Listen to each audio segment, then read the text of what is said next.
Bonjour à tous et à tous, c'est parti pour l'édition 3, saison 2 du Journal des Jeunes. Nous sommes le samedi 28 septembre. Salut Enzo. Salut Tom, salut à tous. Voici tout de suite les titres que nous allons développer. Cela ne vous aura pas échappé cette semaine, vous avez endossé votre rôle d'électeur puisque se sont déroulées les élections des délégués de classe. Nous vous expliquerons à quoi sert ce rôle dans un tout petit instant. 160 kg, c'est notre chiffre du jour et c'est le nombre de kilos de plastique jetés chaque année dans la nature et par personne. C'est un chiffre qui peut faire peur, on tentera de comprendre. On parlera aussi cinéma avec la mort de Maggie Smith, connue pour ses rôles dans Harry Potter. Elle s'est éteinte hier à l'âge de 89 ans, nous y reviendrons. Dans ce journal également, Tom et ses 3 actus locales. Aujourd'hui, on parle chaîne d'Allouville-Bellefosse, du plus grand bar de Limésie et puis d'un groupe de musique à Faux-Vilanco. Enfin, l'interview des jeunes et cette semaine, c'est Christian Foulon. Avec lui, nous parlerons de Qigong, interview à découvrir en fin de journal. Voilà pour les titres, soyez les bienvenus. On commence donc par parler d'école et des élections des délégués de classe. Qu'est-ce que c'est ? Alors cette semaine, s'est déroulées les élections des délégués de classe. Mais t'es-tu déjà posé la question de savoir à quoi pouvait servir un délégué? C'est quelqu'un qui va représenter ta classe au niveau administratif, au conseil de classe, devant les professeurs. Bref, c'est lui qui sera en charge de ta classe. Mais ce n'est pas tout, puisqu'un délégué doit être aussi à l'écoute des autres, et pas seulement de ses amis, mais bien de toute la classe. C'est lui aussi qui va veiller au bon fonctionnement de la classe, et qui pourra être amené à monter des projets pour favoriser l'entraide entre les élèves de la classe. Alors j'espère que tu as bien choisi ton délégué parce qu'il va te représenter jusqu'à juin. On en vient à notre chiffre du jour, 160 kilos. Et 160 kg, c'est le nombre de déchets jetés par an et par personne dans la nature. D'après une étude américaine qui date de 2017, il y aurait près de 25 milliards de tonnes de plastique qui auraient été produits en 100 ans dans l'intervalle 1950-2050, ce qui correspond à quasiment au poids de 2,5 millions de tours Eiffel. Impressionnant donc, tous les ans, c'est l'équivalent de 400 millions de tonnes de déchets qui sont produits dans le monde et par minute. C'est presque un camion de poubelle qui est déversé dans les océans. Le but de cette étude est de faire prendre conscience aux populations que notre planète est une ressource indispensable et qu'il ne faut en aucun cas la dégrader. Et puis ça y est, après de longs mois d'attente, on connaît enfin le nom du ministre de l'Éducation nationale, et c'est une femme. Oui, le gouvernement Barnier a été nommé la semaine dernière et on sait désormais qu'il succède à Nicole Belloubet, et c'est Anne Jeantet, anciennement députée du camp présidentiel. Elle a assuré la continuité des réformes déjà en cours. On évoque maintenant une triste nouvelle pour les fans de la saga Harry Potter. Oui, et c'est non sans émotion que j'ai appris la nouvelle hier, la mort de Maggie Smith. Elle s'est éteinte à l'âge de 89 ans. Elle était connue notamment pour ses rôles dans la saga Harry Potter, où elle y incarnait le professeur McGonagall. Sa mort a suscité beaucoup de réactions sur la toile. Les internautes sont attristés par ce départ et sa mort intervient un an tout juste après la mort d'un autre acteur de la saga, Michael Gambon, qui lui incarnait le rôle d'Albus Dumbledore. Ses enfants ont réagi en disant qu'elle laissait derrière elle un grand vide, laissant 2 enfants ainsi que 5 petits-enfants.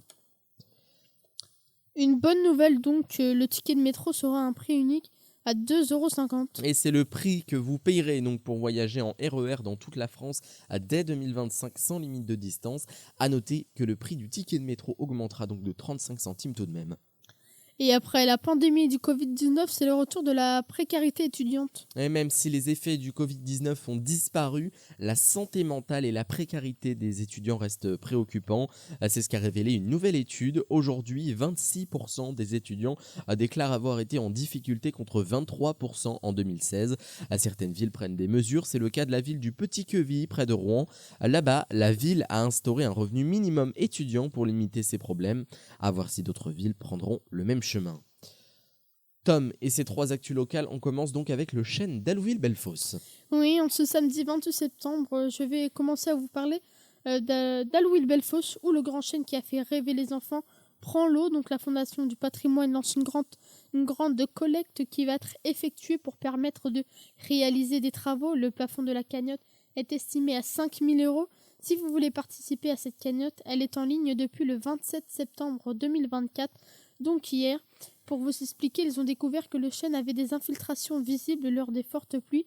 Nous avons signé la convention jeudi 26 septembre 2024, ajoute le maire Didier Terrier, qui ajoute aussi « On travaille depuis des mois sur ce sujet avec mon adjointe Emmanuelle Marel ».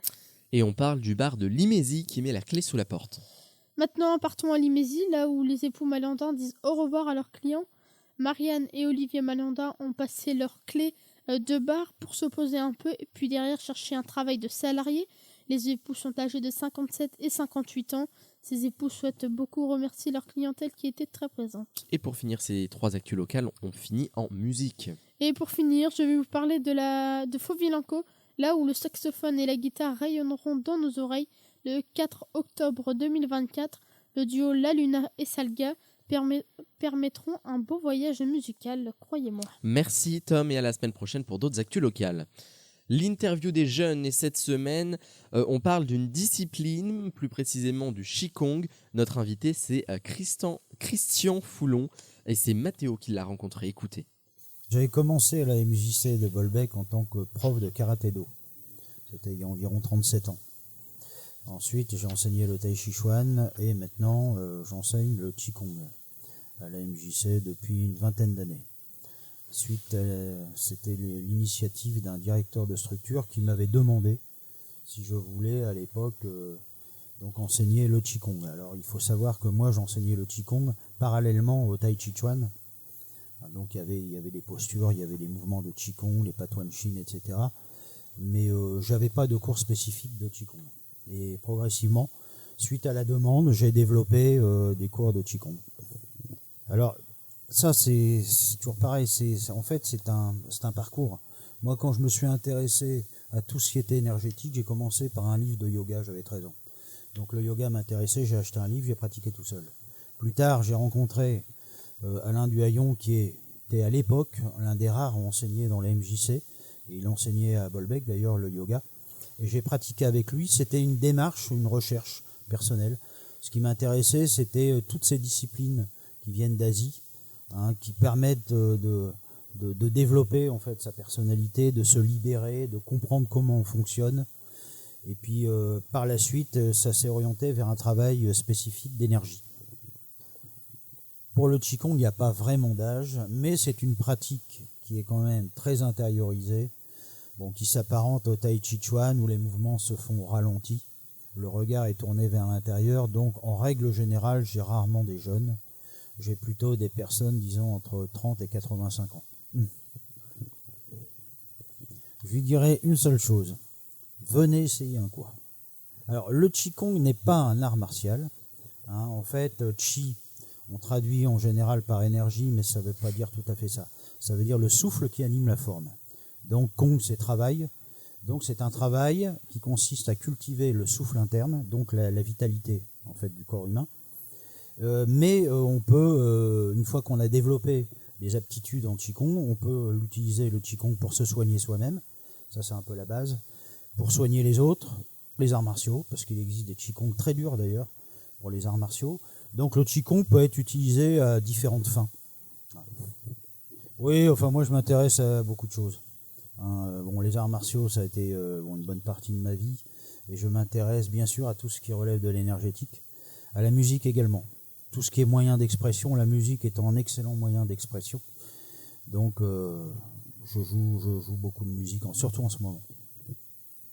Alors le Qigong vient de Chine.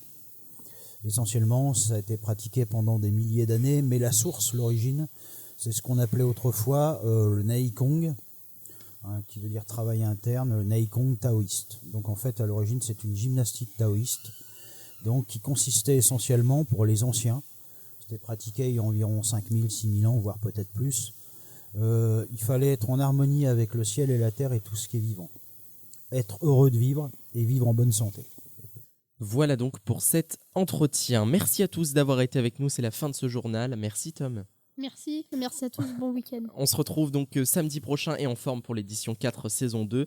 En attendant, vous pouvez écouter ou réécouter une de nos nombreuses émissions sur notre site internet radioactionjeune.fr, sur YouTube, Amazon et Spotify. Belle journée à tous, bon week-end, salut.